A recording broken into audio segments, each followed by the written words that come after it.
It was a stormy night when I first heard it. A dull, rhythmic knock from inside the walls of the house. It wasn't the wind. It wasn't the house settling. I knew that sound. It was something else. The knock came again, louder this time. My heart skipped a beat. I had been alone here for weeks. No one else was supposed to be inside. I felt a cold chill run down my spine. My hands trembled as I reached for the flashlight, my mind racing with the impossible thought. What if I wasn't alone? The old house stood at the edge of a forgotten town, its creaking structure swaying in the wind. The rain lashed against the broken windows, a dull, constant patter that echoed through the empty halls. The smell of mildew and dust filled the air, mixed with the faint scent of something rotting deep within the walls. I had moved in with the hope of escaping the turmoil of my life, a fresh start in a place untouched by the world. But something was wrong here, in this house. The walls felt too thick, as if they were hiding something, something that didn't want to be found.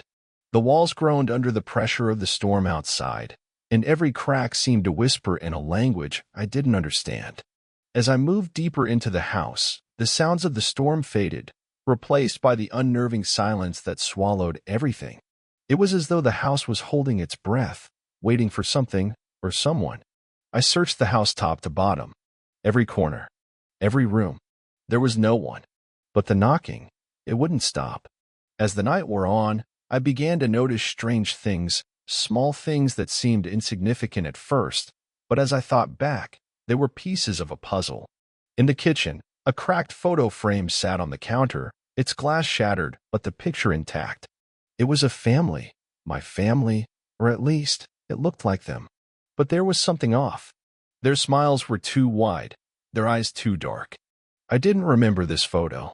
I moved to the living room, where a small, old radio sat on the mantel. It crackled to life on its own, the static giving way to a voice I didn't recognize, whispering, get out, before it's too late." My pulse raced. I turned off the radio, my fingers shaking, but the voice lingered in my mind. I couldn't escape it. Every knock in the walls seemed to echo that warning. I wasn't just running from the house. I was running from myself. My past haunted me, just as the knocking haunted these walls. The truth was, I wasn't supposed to be here. I had left everything behind, my family, my friends, my broken relationship, with the hope that I could find peace in the isolation. But now, even here, in this forsaken place, I couldn't escape. Every knock from the walls felt like the manifestation of my guilt, of the secrets I'd tried to bury. There was a deeper reason why I came here, why I had been drawn to this house. A year ago, I had lost someone close to me, someone who had once warned me of things I didn't understand.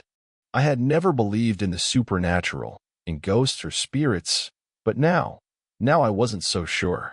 The knocking grew louder, more insistent. I was in the attic now, my flashlight trembling in my hand as I scanned the walls. Then I saw it, a small crack in the wood. I knelt down and pressed my ear against the cold, splintered surface. And then I heard it, a faint whisper, so soft I almost missed it. "Help me."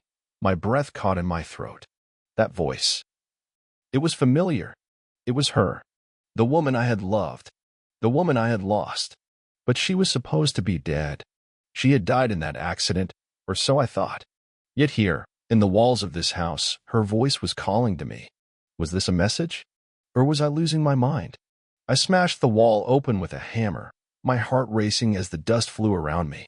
Behind the old, rotten wood, there was a narrow passage. My flashlight revealed something that made my blood run cold. A small, decrepit room, covered in old photographs of me, my family, and her. I stepped into the room, feeling my heartbeat thunder in my chest. I had to know the truth. "Why didn't you tell me?" I whispered to myself, a tear escaping my eye. "Why didn't you warn me?" Suddenly, a figure appeared in the doorway. It wasn't her, but it was someone I had once known. His eyes were hollow, his face gaunt, and his mouth twisted in a grimace. "You shouldn't have come here," he said, his voice low and hoarse. "You're not ready for the truth." I backed away, my mind spinning. What are you talking about?" "Everything," he replied. "This house, this curse. It's all connected. You can't run from your past. It won't let you. The room felt smaller now, suffocating.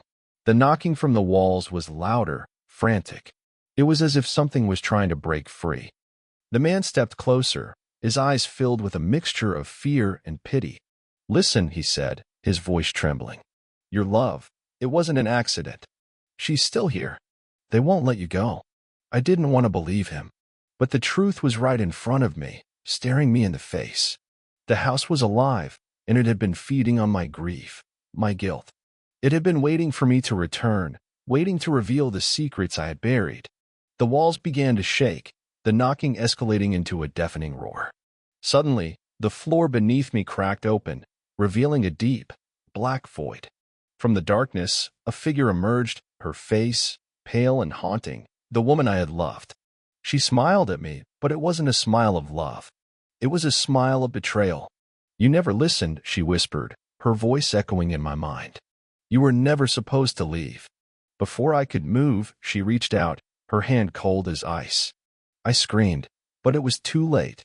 The darkness swallowed me whole. I woke up in the morning light, my body stiff and sore. The storm had passed. The house was silent.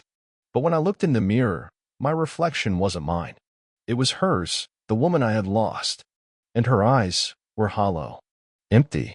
The knocking started again, louder than ever, as if the house itself was waiting for something or someone.